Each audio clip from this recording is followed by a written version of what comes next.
Bismillahirrahmanirrahim. Assalamualaikum warahmatullahi wabarakatuh.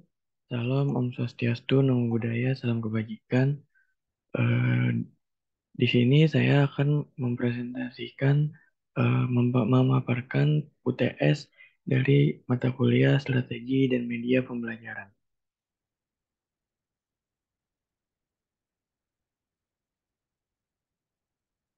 Nah, sebelumnya izin memperkenalkan diri. Nama saya Zalif Davananda dengan NIM 15036210057.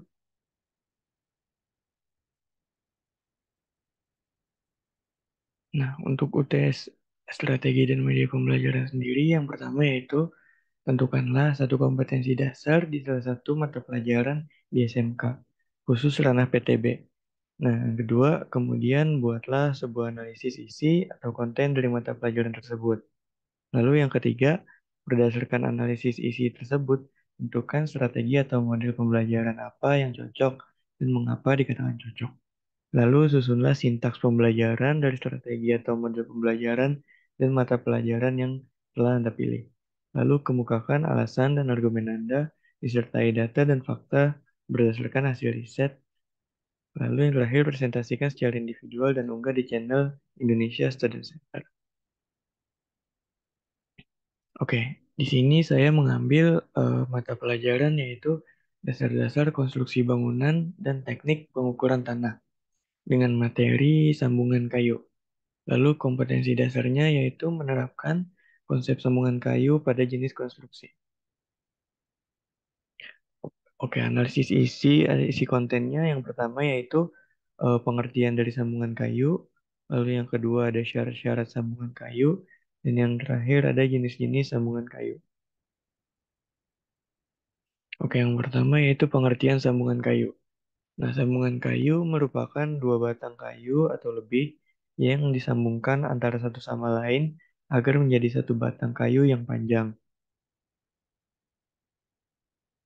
Nah, untuk syarat-syarat sambungan kayu, yang pertama yaitu kayu dibuat sesederhana mungkin, namun memiliki daya tahan yang kuat, menghindari. Lalu yang kedua, menghindari menuki kayu terlalu dalam. Lalu yang ketiga, tidak menggunakan kayu yang cacat.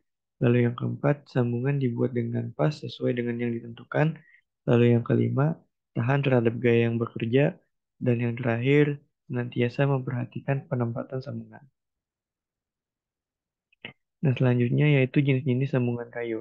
Nah, yang pertama yaitu sambungan kayu arah memanjang. Dalam sambungan kayu arah memanjang ini terdapat beberapa sambungan, yaitu yang pertama ada sambungan bibir lurus, lalu yang kedua sambungan bibir lurus berkait, lalu ada sambungan kayu bibir miring, lalu sambungan kayu bibir miring berkait. Lalu selanjutnya ada sambungan kayu arah menyudut. Dengan di dalamnya ada sambungan takikan lurus dan berlubang, sambungan lurus dan lubang dengan spatpen, lalu ada sambungan takikan lurus ekor burung pada pertemuan. Nah, yang terakhir ada sambungan kayu arah melebar. Nah, di dalam sambungan kayu arah melebar ini terdapat sambungan lidah dan alur, sambungan lidah lepas dan alur, lalu sambungan kayu lidah bersponing dan alur, lalu yang terakhir ada sambungan kayu lidah miring. Nah, menurut saya untuk mata pelajaran dasar-dasar konstruksi bangunan dan teknik pengukuran tanah dengan materi sambungan kayu, lalu dengan kadang menerapkan konsep sambungan kayu pada jenis konstruksi, menurut saya model pembelajaran yang cocok yaitu project based learning. Nah, project based learning ini merupakan pembelajaran yang menggunakan proyek atau kegiatan sebagai medianya. Nah, PJBL ini memberikan kesempatan kepada para guru untuk mengelola pembelajaran di dalam di dalam kelas dengan menggunakan kerja proyek. Nah, kerja proyek ini merupakan tugas-tugas yang kompleks berdasarkan kepada pertanyaan dan permasalahan yang menantang. Nah, PJBL ini menuntut siswa untuk merancang dan juga memecahkan masalah serta membuat keputusan untuk memutuskan sesuatu. Nah, tujuannya agar siswa memiliki kemandirian dalam menyelesaikan tiap tugas yang dihadapinya. Nah, untuk PJBL ini, tugas yang bisa diberikan dapat berupa membuat salah satu sambungan kayu. Nah, hal ini cocok untuk melatih kemampuan keterampilan peserta didik dalam mengelola bahan atau alat untuk menyelesaikan tugasnya. dan meningkatkan kerjasama antar peserta didik.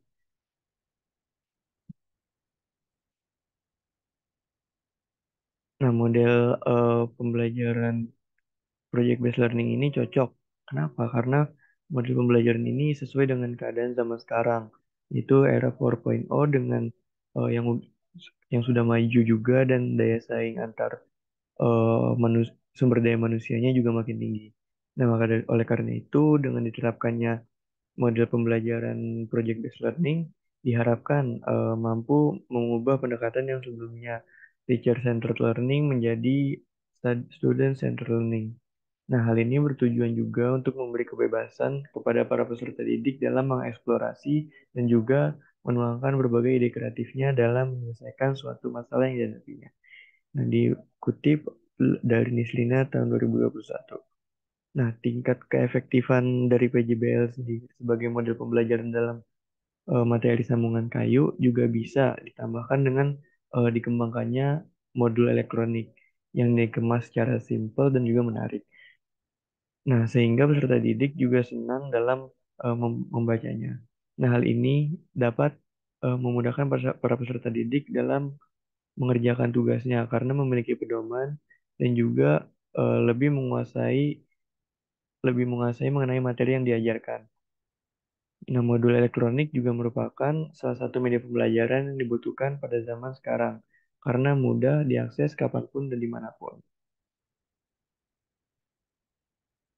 Selanjutnya, nah untuk sintaks pembelajaran, menurut Sani tahun 2015, sintaks PJBL yang pertama yaitu mengamati penentuan proyek. Nah, kegiatannya itu mengamati sintaksnya penentuan proyek, deskripsinya yaitu guru dan peserta didik menentukan tema atau topik proyek pembuatan sambungan kayu yang akan dikerjakan. Lalu kegiatan kedua yaitu menanya. Nah, sintaksnya ini menyusun perencanaan dan langkah-langkah penyelesaian proyek.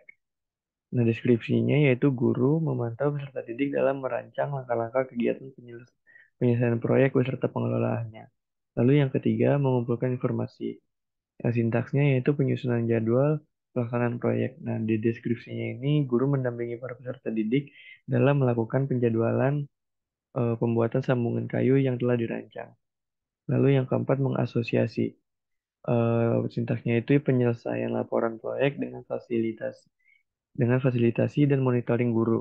Nah, deskripsinya yaitu guru memfasilitasi dan memonitor peserta didik dalam melaksanakan pembuatan sambungan kayu yang telah dibuat.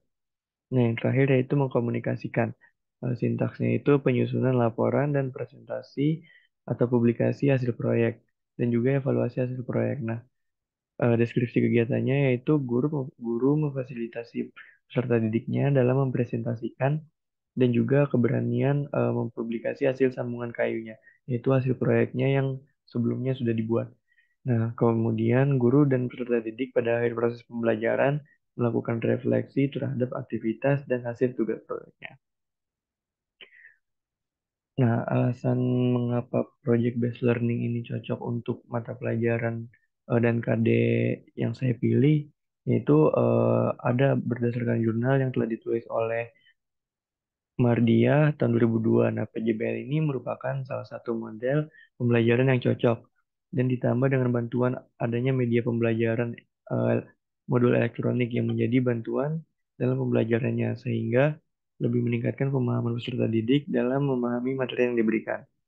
Nah, sumber lain juga mengatakan yaitu jurnal yang ditulis oleh Satyawati tahun 2013 menyimpulkan bahwa ada peningkatan aktivitas guru dan peserta didik dalam selama pembelajaran serta peningkatan hasil belajar dari siswa. Nah, aktivitas guru ini meningkat dari 69,2% pada siklus 1 lalu menjadi 80,8% pada siklus 2. Dan aktivitas peserta didik juga meningkat dari 71,8% pada siklus 1 lalu menjadi 82,8% pada siklus 2. Nah, nilai tes siswa juga meningkat dari 62,2% pada siklus 1 menjadi 93,7% pada siklus 2. Nah, berikut referensi yang saya gunakan. Mungkin cukup sekian dari saya, kurang lebihnya mohon maaf. Wassalamualaikum warahmatullahi wabarakatuh.